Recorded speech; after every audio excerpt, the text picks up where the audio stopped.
ഈ ജാതകക്കാരനെ വിവാഹവിധിയില്ല. ഈ ജാതകക്കാരൻ താമസിക്കുന്ന വീട്ടിലെ പെണ്ണ് വാഴില്ല. ആ വാക്കുകൾ സുഭാഷ് ഇങ്ങനെ ഓർത്തുകൊണ്ടേയിരിക്കും. സുഭാഷ് റൂമിന് പുറത്തു വരുമ്പോൾ എല്ലാവരും ഡൈനിങ് ഹാളിൽ ഇരിപ്പുണ്ടാവും. സുഭാഷ് ആരെയും മൈൻഡ് ചെയ്യാതെ നടന്നു പോവാണ്. അപ്പോൾ സുധി സുഭാഷ് ഏട്ടാന്ന് വിളിക്കും. ഹരീഷ് ചോദിക്കും, ആ പൊട്ടൻ ജോത്സ്യൻ എന്തോ പറഞ്ഞതിനാണോ സുഭാഷ് ഏട്ടൻ ഇങ്ങനെ വിഷമിച്ചിരിക്കുന്നത്? അതവരുടെ ജീവിതമാർഗ്ഗ, അതിനുവേണ്ടി അവരെന്തും പറയും. നികേഷും ഹരീഷ് പറഞ്ഞതിനെ സപ്പോർട്ട് ചെയ്ത് സംസാരിക്കുകയാണ്. സുഭാഷ് പറയും, ആ ജ്യോത്സ്യൻ പറഞ്ഞത് ചിലപ്പോൾ ശരിയായിക്കടാ, ഞാനിവിടുന്ന് പോയാൽ എല്ലാ പ്രശ്നവും തീരും. ഇത് കേൾക്കുമ്പോൾ സുധി പറയും, സുഭാഷ് ഏട്ടന് എന്തൊക്കെയാ ഈ പറയുന്നത്? അച്ഛൻ ആ സമയത്തൊന്ന് സുഭാഷിനെ പറയും, എടാ കടുംപൊട്ടാ, അയാളെന്തോ പറഞ്ഞതിനെ വിശ്വസിക്കാൻ നീയും. എല്ലാവരും അവരവരുടെ പണി നോക്കടാ. സുധീർ, ഹലോ, ഇതുവരെ ഇല്ലാതിരുന്ന ജാതകം ഇപ്പം എവിടുന്ന് വന്നു? അച്ഛൻ പറയും, ചോദിച്ചത് ഇങ്ങനെ ചോദിച്ചുകൊണ്ടിരിക്കല്ലേ, മടുപ്പാണ്. അച്ഛൻ സുധീരുടെ ചോദ്യത്തിന് ഉത്തരം പറയാതെ അവിടുന്ന് പോവാണ്. സുഭാഷ് പറയും, ആ ജ്യോത്സ്യൻ പറഞ്ഞത് ശരിയാണെന്നാണ് എനിക്ക് തോന്നുന്നത്. നമ്മുടെ അമ്മ പോയി, അച്ഛൻ രണ്ടാമത് വിവാഹം കഴിച്ചവരും ഇവിടുന്ന് പോയി. നിധി പറയും, ഞാനിവിടെ താമസിക്കുന്നില്ല ഇപ്പോഴും. സുധീർ, ആ അതൊരു കള്ളക്കല്യാണമാണെന്ന് നിങ്ങൾ എന്നെ എപ്പോഴും പറയാറില്ലേ? സുധി പറയും, അവർ ഇത്രയ്ക്ക് അന്ധവിശ്വാസികളാണെന്ന് ഞാൻ വിചാരിച്ചില്ല, അതുകൊണ്ടാണ് ഒരു കള്ള ജാതകമൊക്കെ ഉണ്ടാക്കി കൊണ്ടുവന്നത്. സോറി സുഭാഷ് ഏട്ടാ. അതും പറഞ്ഞ് സുധി സുഭാഷിനെ കെട്ടിപ്പിടിക്കുകയാണ്. ഹരീഷും നികേഷും കൂടെ അങ്ങോട്ട് വരുമ്പോൾ സുഭാഷ് എല്ലാവരെയും ചേർത്ത് പിടിക്കുകയാണ്. നിധി കൊലായിൽ വന്നിരിക്കുകയാണ്. അച്ഛനവിടെ റേഡിയോ എടുത്ത് എന്തോ ചെയ്യുന്നുണ്ട്. അച്ഛൻ ചോദിക്കും, നീ ഇതുവരെ ഉറങ്ങിയില്ലേ? നിധി പറയും, സുഭാഷ് ഏട്ടന് ഭയങ്കര ഹേർട്ടായി എന്നാണ് തോന്നുന്നത്. അച്ഛൻ പറയും, നിന്നോട് നിൻ്റെ കാര്യം ചോദിച്ചാൽ നീ അത് പറഞ്ഞാൽ മതി, അല്ലാതെ ചോട്ടൻ്റെ കാര്യമൊന്നും പറയണ്ട. നിധി ആ ജ്യോത്സ്യൻ്റെ കാര്യം പറയുമ്പോൾ അച്ഛൻ പറയും, ഞാനും അങ്ങനെ വിചാരിച്ചത്, പിന്നെ ഞാൻ അത്രയ്ക്ക് അന്ധവിശ്വാസി അല്ലാത്തതുകൊണ്ടാണ് അതൊന്നും വിശ്വസിക്കാത്തത്. നിധി പറയും, ഈ വീട്ടിലെ പ്രശ്നങ്ങൾക്കൊക്കെ ഒരു കാരണം നിങ്ങളാ, നിങ്ങളുടെ ആറ്റിറ്റ്യൂഡാ. നിധി അച്ഛൻ്റെ അടുത്തേക്ക് പോയി പറയും, ഞാനൊരു ദിവസം നികേഷിൻ്റെ അമ്മയെ കണ്ടതാ. അത് പറയുമ്പോൾ നിങ്ങളുടെ മുഖഭാവം മാറും. നിങ്ങൾ എന്തോ മറക്കുന്നുണ്ട്. അവരിവിടെ വന്ന് താമസിച്ചാൽ ഇവിടെ സ്ത്രീകൾ വാഴാത്ത വീടാണെന്നുള്ള പേരുദോഷം മാറുമല്ലോ. അച്ഛൻ പക്ഷേ അതിന് മറുപടിയൊന്നും പറയില്ല. നിധി അവിടെ സ്റ്റെപ്പിലിരിക്കുമ്പോൾ സുധി അങ്ങോട്ട് വരികയാണ്. എന്തിനാ ഇവിടെ കൊതുകടിയും കൊണ്ടിരിക്കുന്നത്, അകത്ത് പോയി കിടന്നൂടെ? നിധി പറയും, സുഭാഷ് ഏട്ടനെ ഇനിയൊന്ന് ശ്രദ്ധിക്കണം, എന്തെങ്കിലും കുഴപ്പം സംഭവിക്കുമെന്ന് എൻ്റെ പേടി. സുഭാഷ് ഏട്ടൻ്റെ മനസ്സിൽ എന്തോ ഉണ്ട്. സുധിക്കും, എന്ത് കുഴപ്പം സംഭവിക്കാൻ? സുഭാഷ് ഏട്ടനെ ചെറിയ കാര്യങ്ങൾക്ക് എന്നെ വിഷമിക്കും, ഒന്ന് ഉറങ്ങി എണീക്കുമ്പോൾ ഒക്കെ മാറിക്കോളും. നിധി പറയും, ഇന്ന് രാത്രി ശരിക്കൊന്ന് നോക്കണം കേട്ടോ, എനിക്കെന്തോ അങ്ങനെ തോന്നുന്നു.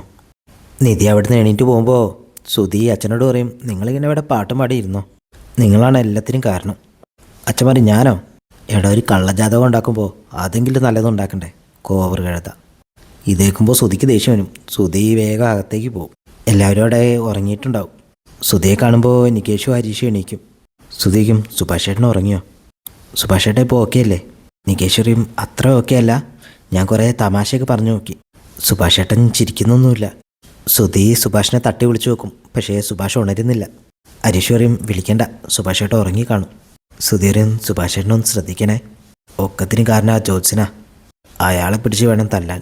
ഹരീഷ് പറയും, ജ്യോത്സ്യനെ പിടിച്ച് തലിച്ചിട്ട് എന്ത് കാര്യമാണ്, നമുക്ക് കള്ളജാതകം ഉണ്ടാക്കി തന്നില്ലേ, അയാളെ വേണം അടിക്കാൻ.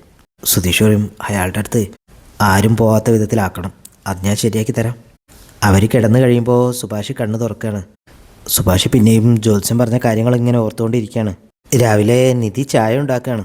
നികേഷും അങ്ങോട്ടേക്ക് വരും. നിധി പറയും, എനിക്ക് ശമ്പളം കിട്ടിയിട്ട് നമുക്ക് കുറച്ച് പാത്രങ്ങളൊക്കെ വാങ്ങണം.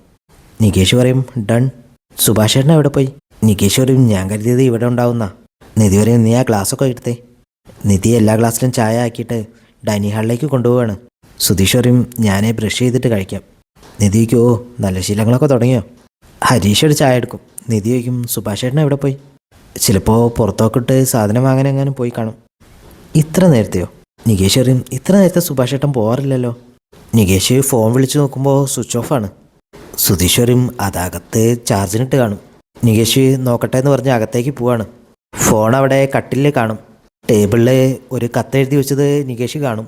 നികേഷ് അതും എടുത്ത് ഡൈനിങ് ഹാളിൽ വരികയാണ്. സുഭാഷിൻ്റെ തെറ്റുകൊണ്ടാണ് ഇതൊക്കെ ഉണ്ടായത്, അതുകൊണ്ട് ഈ വീട് വിട്ട് സുഭാഷ് പോവുകയാണെന്നാണ് കത്തിലെഴുതിയത്.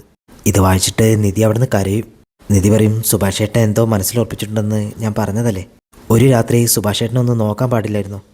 ഈ അവസ്ഥ നിങ്ങൾക്കാണ് വന്നതെങ്കിൽ സുഭാഷ് ഏട്ടൻ ഉറക്കൊഴിഞ്ഞ് കാവൽ നിന്നേനെ. സുഭാഷ് ഏട്ടന് നിങ്ങൾ 3 പേരാ ലോകം, പക്ഷേ നിങ്ങൾക്ക് അങ്ങനെയല്ല. സുഭാഷ് ഏട്ടൻ നിങ്ങൾക്ക് നല്ലത് വരാൻ വേണ്ടിയാണ് ഇവിടുന്ന് പോയത്. ഇന്നലെ രാത്രി ഒന്ന് ശ്രദ്ധിച്ചിരുന്നെങ്കിൽ ഇങ്ങനെയൊന്നും നടക്കില്ലായിരുന്നു. നടന്നു ഓർത്തിട്ട് എനിക്കും ഉറക്കം വന്നില്ല. രാവിലെ 5 മണിക്ക് എണീറ്റതാ, അപ്പോഴും സുഭാഷ് ഏട്ടനെ ഇവിടെ കണ്ടില്ലായിരുന്നു. അച്ഛനകത്തേക്ക് വന്ന് ചോദിക്കും എന്തു പറ്റി. നിധി പറയും സുഭാഷ് ഏട്ടനെ കാണാനില്ല. അച്ഛൻ പുറത്തുണ്ടായിരുന്നില്ലേ, അച്ഛൻ കണ്ടില്ലേ സുഭാഷ് ഏട്ടൻ പോകുന്നത്. അച്ഛൻ പറയും ഞാൻ നല്ല ഉറക്കമായിരുന്നു. നിധി പറയും നിങ്ങളെല്ലാവരും പോയിട്ട് സുഭാഷ് ഏട്ടനെ ഒന്ന് നോക്ക്. നികേഷും ഹരീഷും കൂടെ സുഭാഷിനെ അന്വേഷിച്ച് പോവാണ്. നിധി സുധിയോട് പറയും നിങ്ങളും ഒന്ന് പോയി നോക്ക്. സുധിയും അവരുടെ പിന്നാലെ തന്നെ പോവും. അച്ഛനും അവിടുന്ന് പോവാണ്.